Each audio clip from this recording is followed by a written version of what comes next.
Hi folks. I'm doing this video for a couple of reasons. I don't want the notoriety necessarily. I don't want publicity. I don't want money out of this. I want some information to get out to the public. Okay? So if you can just share it, fine. I would appreciate that.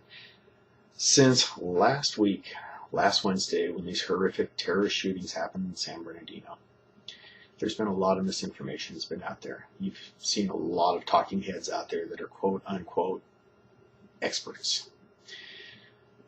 They're spouting absolute gibberish on a number of items. They're tagging the word assault on everything you can come up with. I'm surprised that they didn't deem the SUV that these people were driving as an assault vehicle.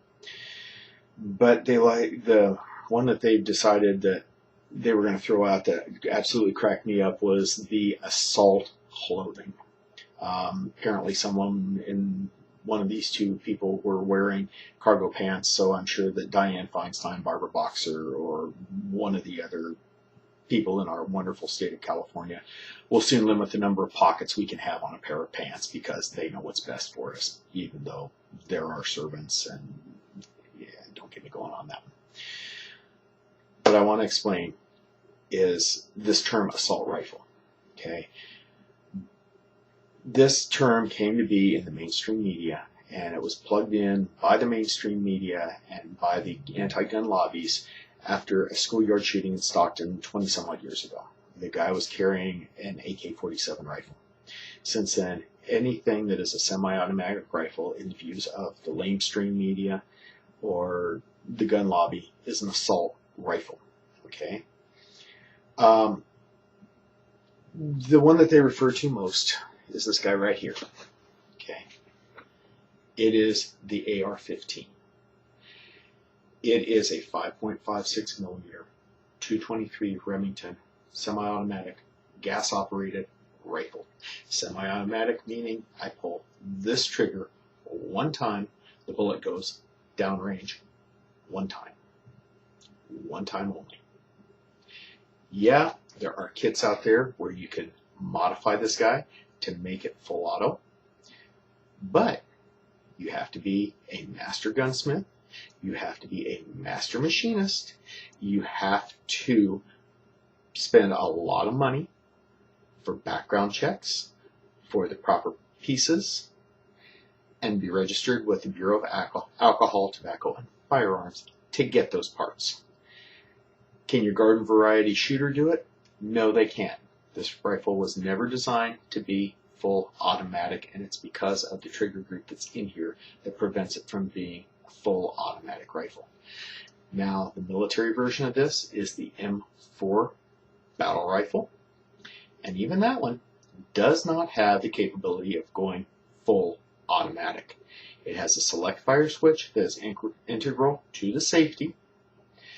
The select fire switch, when pushed into select fire, is a 3-round burst.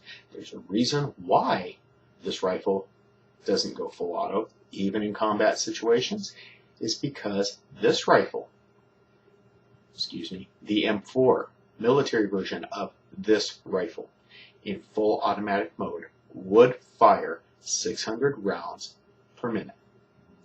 Your average infantryman, there we go, I'll speak English eventually, cannot conceivably carry enough ammunition for a sustained firefight with a M4 rifle firing full automatic. Okay? There's other reasons. We won't get into all those right now. Just bear that in mind. Okay?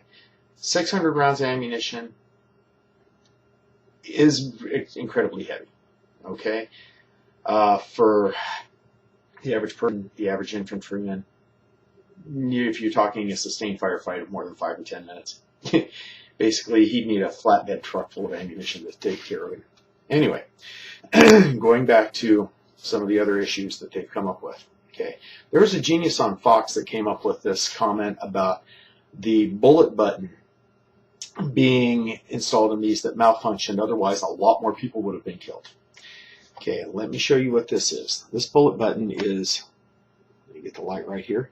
This guy right here, it's in the magazine release. Okay, now the bullet button has had to be installed on every AR-15 in California, legally to sell or to buy an AR-15 in California, a bullet button must be on here. And the reason why it's called a bullet button is because the magazine release is down inside of this button here. It's called a bullet button because the most common tool, and you have to have a tool to release that magazine, the most common tool that you will find on the range is a bullet. You place the bullet inside the bullet button. Whoops. Inside the bullet button here, inside this housing, okay? And you push it, okay? It releases the magazine. Now, without the bullet, or without a tool, I can push on this thing all day long. Nothing will happen, okay? It's a safety feature that California decided they had to have on all AR-15s to prevent high-speed magazine changes. You don't have to use a bullet. You can use anything that will fit in the hole. A ballpoint pen. Same thing. Push it in, it releases the magazine. It doesn't make the rifle fire any faster. It doesn't make it go into full automatic mode the way this genius said. Now, since we're talking about the AR-15, and this has never been an assault rifle, and I know someone out there is going to go, yeah, Don, because AR stands for assault rifle. No, it stands for Armalite rifle. Armalite was the first manufacturer to make this platform for this rifle. Okay? Now that we've cleared that up, there's a couple reasons why California continues to list this rifle on their assault weapons listing. Okay? Number one, you've got a forward-facing magazine. You have this muzzle brake on the end, which they want to classify as a flash suppressor. Yeah. And you have this way cool, straight pistol grip right here. Okay? Now, this fires a 5.56 millimeter projectile or a .223 Remington cartridge. Just like this rifle here. Okay? This is the Ruger Mini 14. It fires a 5.56 millimeter bullet or .223 Remington. Now, what puts the AR-15 on their assault weapons list? Even though this Ruger was sold with a forward-facing magazine, a flash suppressor, aka muzzle brake, which is what this actually is. It keeps the muzzle flip down when you're firing, so that way the rifle does not jump up with every shot. It helps equalize the pressure as the bullet leaves the barrel. But the key thing is this guy right here. This way cool, real pretty piece of wood right here. It's got a curved pistol grip, which that keeps it off the assault weapons list. Yeah, big difference. Fires the exact same round as the AR-15, fires it just as fast.